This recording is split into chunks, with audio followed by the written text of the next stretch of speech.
Hey, this is part 2 of my building solo lesson. And if you ever get one of these Prophecy V's from Epiphone, it does have neck dive. Not too bad, but it's a little annoying. I gotta get used to it. I know there's ways to fix that. I could probably hang a weight off the side of this thing, right? But anyway, this is part 2 of my building lead or building guitar solo lesson series. I'm doing 4 parts of these. Part 3 will build a little bit more, part 4 will build a little bit more, and then I'll probably even build a little bit on my Patreon. If you haven't checked that out, patreon.com/DanH411. But what we're going to do today is we're going to take a look at expanding on what we did last lesson. In the last lesson, we basically looked at that first box of the pentatonic and looking at some shapes within that box. Today, I think what we're going to do is we're going to go ahead and take the first box and connect it to the second box, and then start thinking about how we can start moving the shapes around and coming up with some solos or some ideas that we can use between 2 boxes. Now, we're not really focused on building speed or anything. It's more about just being comfortable with the shapes and putting that information into your muscle memory so you can train your fingers to go to the fretboard exactly where you want them to go every single time. So let's go ahead and check out today's lesson. Hey, we'll get back to the lesson in just a minute.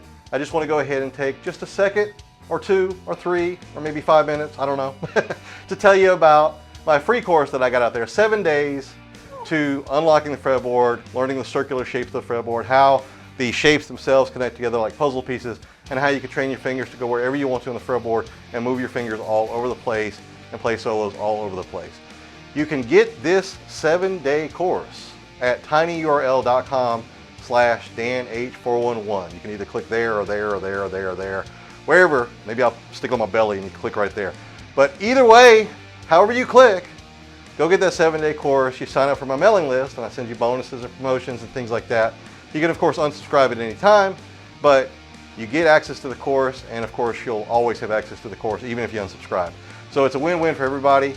I'd love you to stay signed up though, because I'm always doing bonuses. A lot of times when I do my Patreon bonuses, I make them free for 7 days, but you'll get access to those when I email them to you and I'll let you know where they're at. So another win-win if you stay signed up and everything. So go ahead and go over to tinyurl.com/DanH411, get that 7-day lead guitar course, check that out, and back to the lesson. So in the last lesson, what we did was we basically looked at that G minor box.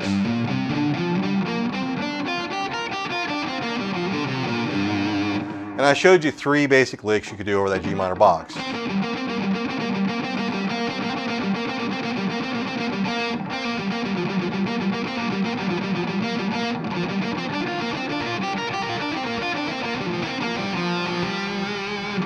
Now you could argue that I showed you more than 3 shapes. I showed you some variations on some shapes, so maybe it's 4 or 5 different shapes, but it's basically 3 basic shapes. Now what we're going to do is go ahead and look at the second box of the G minor scale and see how we can take those shapes, expand them a little bit, and flow into the second box. So the second box of the G minor scale is going to start on the 6th fret of the 6th string. We're going to play 6, 8. And then on the 5th and the 4th strings, we're going to play 5, 8, 5, 8. When we get to the 3rd string, we're going to play 5, 7. And then on the 2nd and the 1st strings, we'll play 6, 8, 6, 8. And then that goes back to your G minor.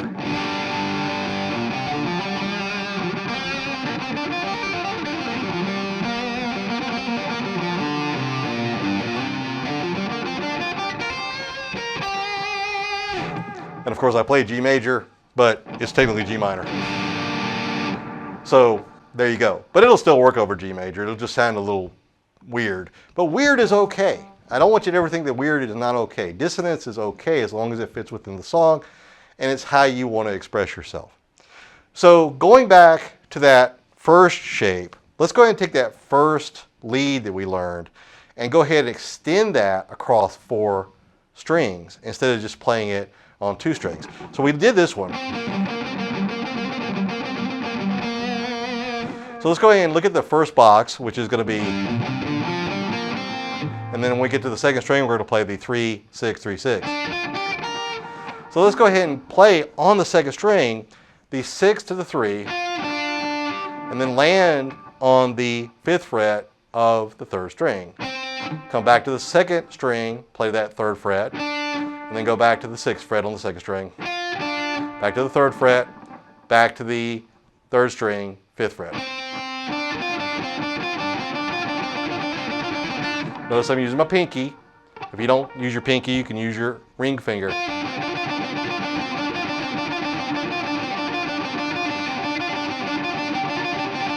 There's all kinds of different variations on how you can do that. I like my pinky and my ring finger. And then when I get back to the 3rd and the 4th, I can use my ring finger, my index finger on both of the shapes. So when we go back to that 2nd string, notice on the 3rd fret, notice on the 3rd string, I'm playing the 5th fret because that's what fits in the scale. So when I bring this to the 1st string and the 2nd string, I'm going to play the 6th fret, the 3rd fret, and on the 2nd string, the 6th fret and the 3rd fret, or just the 6th fret if we're just doing this shape. So in this case, it's just going to be pinky all the way, right?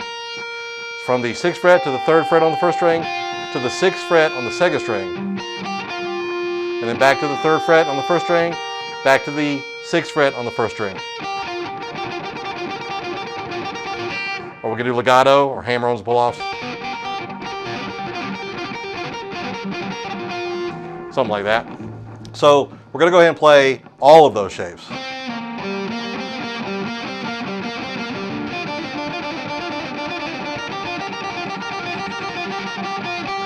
And then we're going to slide into the 2nd box. So we're going to slide up to the 8th fret on the 1st string.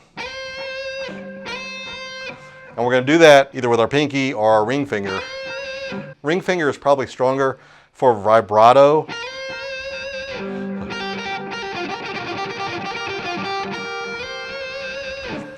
Or you can use your pinky. Either way, just as long as you go ahead and get that vibrato in there to make it sound kind of cool. All right, so let's listen to that over the backing track with just that shape.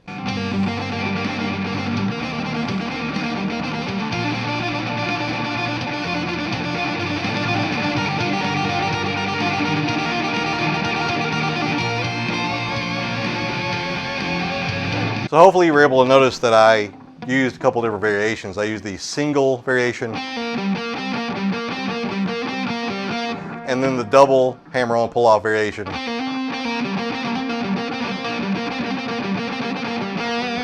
And then when I got to the next one, I did the same thing, kind of. And the next one, I did the same thing, kind of.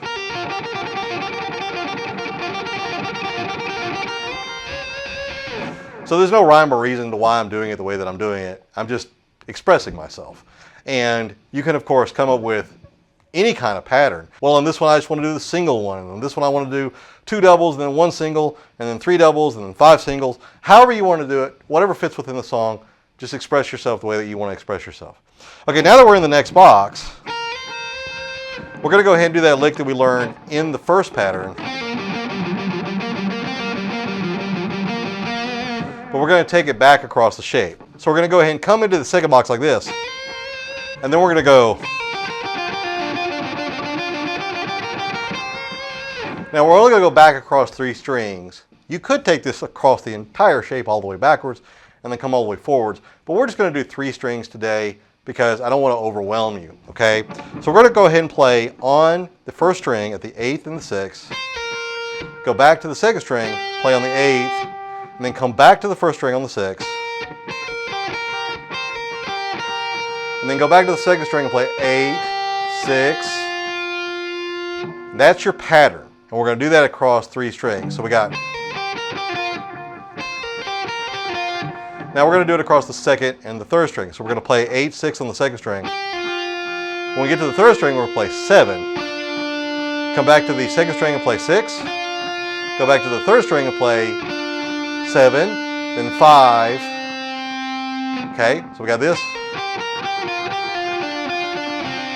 So you hear that pattern 2 times. 1 time, and then 2 times. And then we're going to walk it back up. So we're going to go ahead and play on the third string. We're going to play 7, 5, 7, and then go back to the second string and play that 6. Back to the third string and play that 5. Back to the second string and play that 6 again. And that's your whole pattern. Then we're going to do that again across the second and the first string. Okay? So on the second string, we're going to play the 8, 6, back to the 8, and then go to the first string and play the 6, back to the second string, play the 8, back to the first string, play the 6, and that's it. And then you're starting over.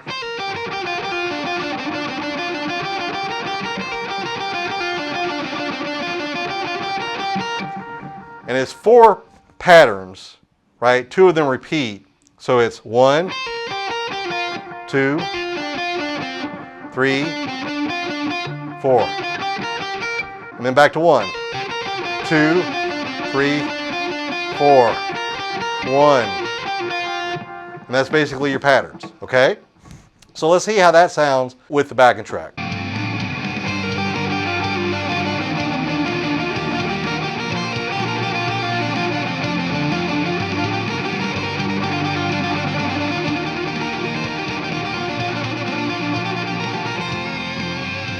All right, so far we've expanded on the first shape.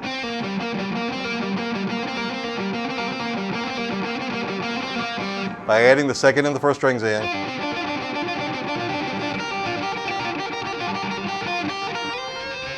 And then we expand on that second shape by playing it across 3 strings in the second shape of the pentatonic box here, the G minor pentatonic. Now we're going to take that third shape that we did, which was this one.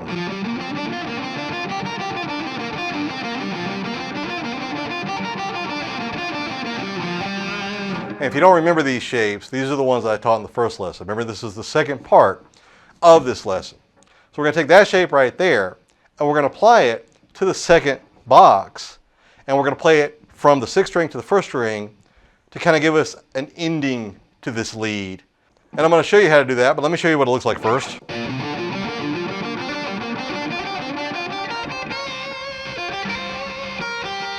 Slow it down.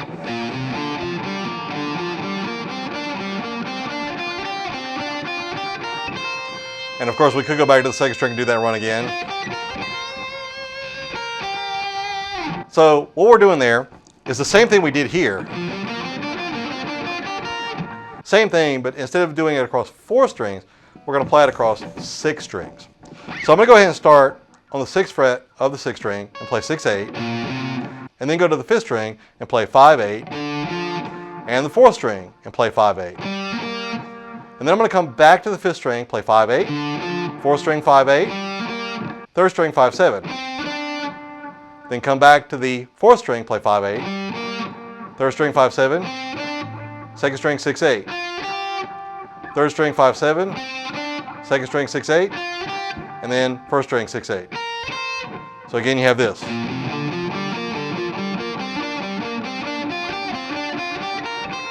I could go back to the 2nd string, play 6-8 on the 2nd string and the 1st string again. End it like that. So let's see how that sounds over the backing track. All right, here we go. 1, 2, 3, 4.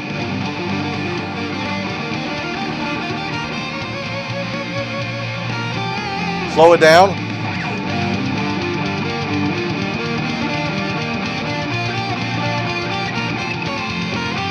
Speed it up.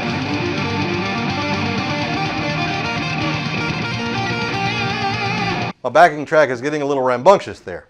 Lost a double bass in that one.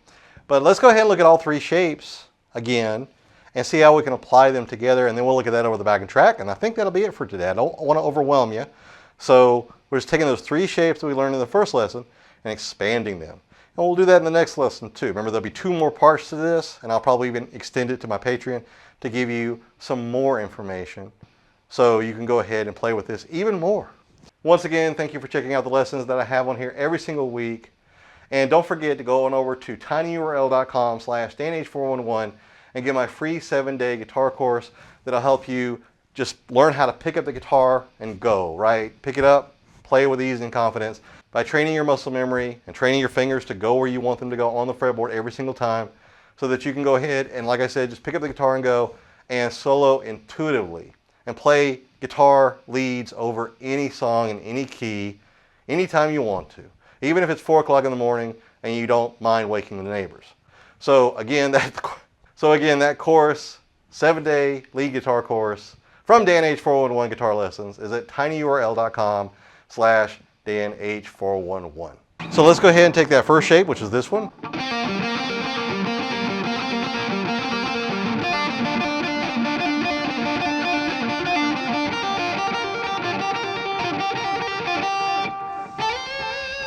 And that second shape.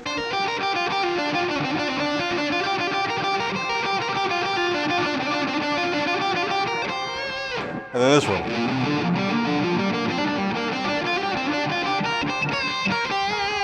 And then when we put them all together, it'll sound like this over the backing track.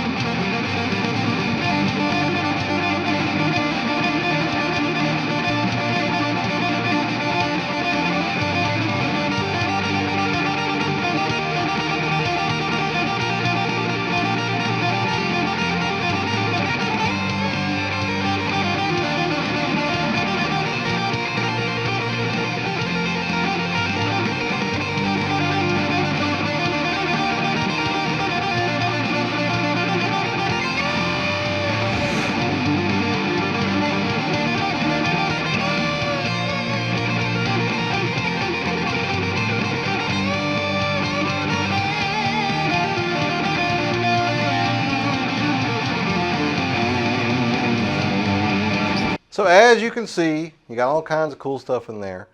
The idea is just go ahead and play with it. Take those shapes.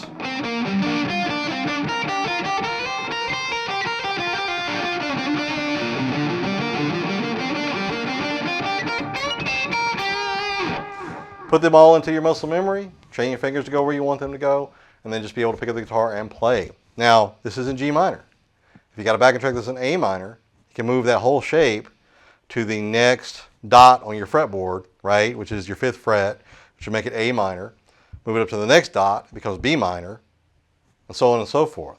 So you can go ahead and move this shape around depending on where you want to play on the fretboard, and everything that I just showed you can be moved around depending on what key the song is in. So how do you play in any key? You just learn some shapes and you move them around. Now there's a lot more to it than that, of course, but this can really get you into the ballpark and get you playing solos. Even though this is just a few shapes, it really gets you into the ballpark playing solos the way that you want to, so you can express yourself and just pick up the guitar and go. All right, so today we took 2 shapes, we stuck them together, and we learned how to take those 2 shapes and kind of flow between the 2. Starting to see the circular patterns and starting to see how we could take lead patterns and move them between 2 shapes, or even use 2 shapes to construct some lead patterns. Even though these were pretty simple, it's allowing us to be more expressive. And that's kind of the idea with all my lessons, is to help you be more expressive, to be able to take what's in your brain and then express it through your fingers. I'm a big fan of martial arts. I've studied a lot of different martial arts over the years, but one of the ones that I continue to practice on a daily basis is Tai Chi Chuan. And in Tai Chi, that's one of the things they really talk about a lot, they really stress a lot, is how you're expressing the art through your body and through your fingers. And as you express the art through your fingers, everything that's internalized, what the Chinese would call the qi, energy, is then expressed outward. And I don't see any difference when we play a musical instrument. The guitar is an expression of ourselves. Our brain wants to do things. It tries to get our fingers to do those things, and sometimes we're clunky on the fretboard. I know I am sometimes. But if we can keep training and keep training and keep training, then our fingers are eventually able to do exactly what our brains want them to do. So you have to internalize this stuff. You have to put it into your muscle memory and train your fingers to go wherever you want them to go on the fretboard. So if anything's starting to click for you, I'd love to hear you let me know that in the comments. And if you have any questions, put those in the comments as well, and I'll answer as best I can. So until next time, the 3rd one is going to be a little more advanced of this, and it'll be coming out next week. It may already be out depending on when you're watching this. But until next time, keep on practicing.